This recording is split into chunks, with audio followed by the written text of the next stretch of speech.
Good friends, देखिए कक्षा 10वीं विषय सामाजिक विज्ञान का प्रश्न पत्र है। यहाँ पर हम पूरे प्रश्न के उत्तर देखेंगे फ्रेंड्स। तो देख लेते हैं, ये आपका प्रश्न पत्र है पूरा। और अब यहाँ सभी प्रश्नों के उत्तर देख लेते हैं कि कौन से सवाल का क्या उत्तर होगा और आपने कितने अंक प्राप्त किए। ये पहला सवाल दिया है, नेपोलियन का इटली पर हमला हुआ था। तो नेपोलियन का जो इटली पर हमला हुआ था ये कब हुआ था? 1797 में हुआ था। ठीक है। इंग्लिश मीडियम वाले भी वही लिखेंगे 1797। फिर गांधी इरविन समझौता हुआ था, तो ये हुआ था 5 मार्च 1931 को। फिर है, निम्नलिखित में से कौन सा वक्तव्य बहुउद्देशीय नदी परियोजना के पक्ष में दिया गया तर्क नहीं है? इसके तर्क में दिया गया कौन सा वक्तव्य नहीं है? तो देखिए, बहुउद्देशीय परियोजनाएं उन क्षेत्रों में जल जाती है जहां जल की कमी होती है। ये तो बिल्कुल सत्य है। बहुउद्देशीय परियोजनाएं जल बहाव को नियंत्रित करके बाढ़ पर काबू पाती है, ये भी सही है। बहुउद्देशीय परियोजनाओं में वृहद स्तर पर विस्थापन होता है और आजीविकाएँ खत्म हो जाती है, ये असत्य है, क्योंकि आजीविकाएँ खत्म नहीं होती है। ठीक है। और ये हमारे उद्योग और घरों के लिए विद्युत पैदा करती है, ये भी सही है। तो यहाँ पर क्या पूछा है? तर्क नहीं है, तो ये वाला नहीं है तर्क। ठीक है।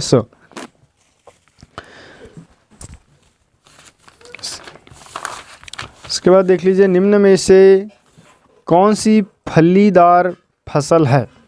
तो दालें, ज्वार, मोटे अनाज, तिल। तो ये फलीदार फसल पूछा है, तो इसका उत्तर हो जाएगा दालें। ठीक है। इसके बाद है, यहाँ पे पल्स आ जाएगा। फिर निम्न में से कौन सा उद्योग दूरभाष, कंप्यूटर आदि निर्मित करते हैं? स्टील, इलेक्ट्रॉनिक्स, एल्यूमिनियम प्रकलन, सूचना प्रौद्योगिकी। तो ये आ जाएगा इलेक्ट्रॉनिक्स। इसमें भी आ जाएगा इंग्लिश मीडियम में इलेक्ट्रॉनिक। निम्न में से कौन सा राज्य हजीरा, विजयपुर, जगदीशपुर पाइपलाइन से जुड़ा नहीं है? तो कौन सा नहीं जुड़ा है? ये महाराष्ट्र जो है ये जुड़ा नहीं है। ठीक है। मध्य प्रदेश, गुजरात, उत्तर प्रदेश ये सभी जुड़े हुए हैं। इसके बाद नेक्स्ट देख लेते हैं, खालिस्तान। तृतीय क्षेत्र को खालिस्तान भी कहा जाता है। तो तृतीय क्षेत्र को क्या कहा जाता है? सेवा क्षेत्र भी कहा जाता है। ठीक है। इसके बाद में यहाँ पर है बैंक। तो बैंक में खालिस्तान पर जमा देने वाले ब्याज से ऋण पर अधिक ब्याज लेते हैं। तो यहाँ क्या आ जाएगा? बैंक दूसरे नंबर के खालिस्तान में जमा राशि पर। ठीक है।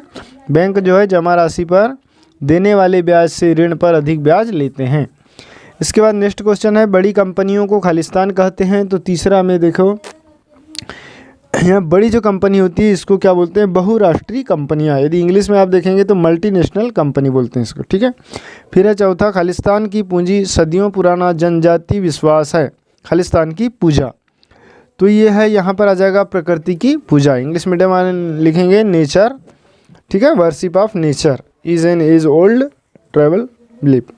फिर है, अफ्रीका में 1890 के दशक में खालिस्तान नामक बीमारी बहुत तेज़ी से फैल गई थी। तो देखिए, अफ्रीका में जो 1890 के दशक में जो बीमारी फैली थी वो कौन सी बीमारी थी? Rinderpest. ठीक है। कौन सी बीमारी है? Rinderpest. फिर है, औसत आय को खालिस्तान आय भी कहते हैं।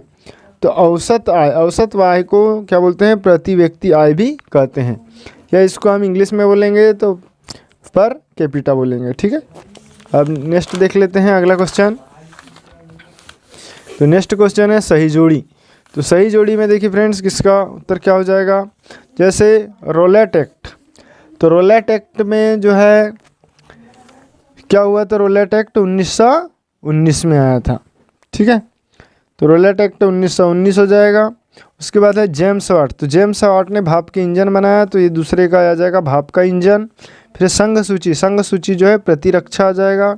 मोटर गाड़ी उद्योग। तो मोटर गाड़ी जो उद्योग है ये गुरुग्राम में है। फिर है कृत्रिम पत्तन। तो कृत्रिम पत्तन चेन्नई में है। नेपोलियन की हार। तो नेपोलियन की हार जो हुई थी वो 1815 में हुई थी। ठीक है। तो इस तरीके से सही जोड़ी आपकी कंप्लीट हुई। इसी प्रकार इंग्लिश में भी आप मिला सकते हैं इन्हीं को।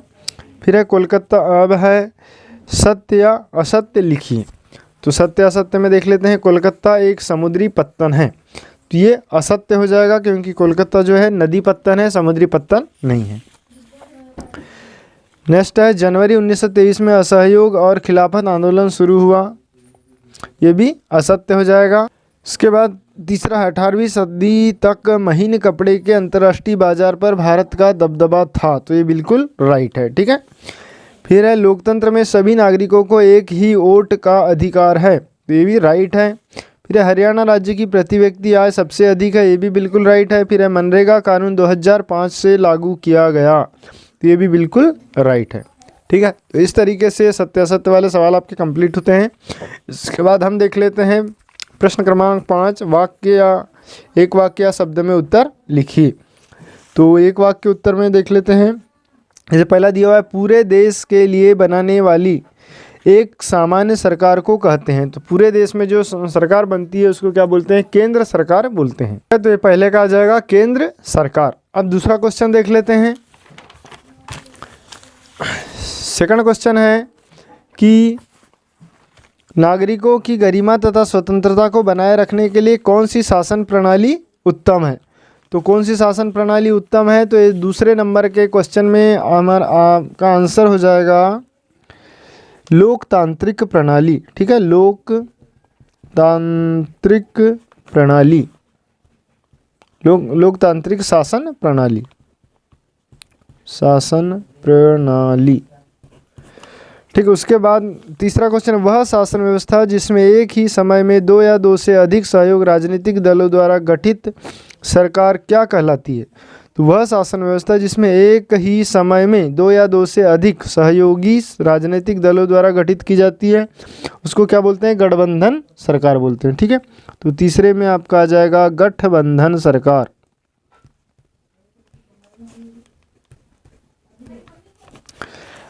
चौथा देख लीजिए क्या लिखा है कि उस प्रक्रिया को क्या कहते हैं जिसमें लोग ग्रामीण क्षेत्रों में शहरों से की ओर पलायन करते हैं? तो इसको बोलते हैं शहरीकरण। इंग्लिश में बोलेंगे अर्बनाइजेशन। ठीक है, तो ये शहरीकरण।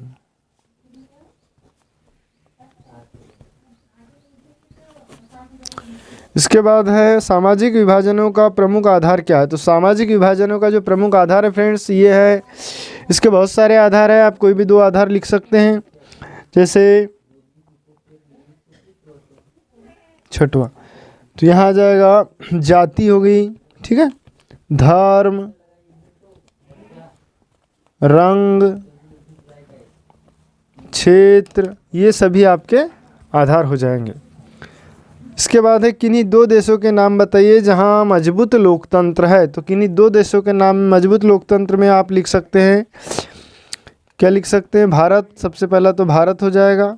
ठीक है, उसके बाद नॉर्वे, आइसलैंड। ठीक है, इसी प्रकार के और भी आप बहुत सारे देश लिख सकते हैं इनमें। तो ठीक है फ्रेंड्स, वीडियो यदि अच्छा लगा हो तो प्लीज़ इसे लाइक कर ले, और शेष प्रश्नों की वीडियो देखना चाहते हैं तो उसका लिंक आपको डिस्क्रिप्शन में मिल जाएगा, वहाँ से आप देख सकते हैं। और चैनल को सब्सक्राइब कर ले ताकि सभी प्रकार के नोटिफिकेशन आप तक पहुँच सकते हैं।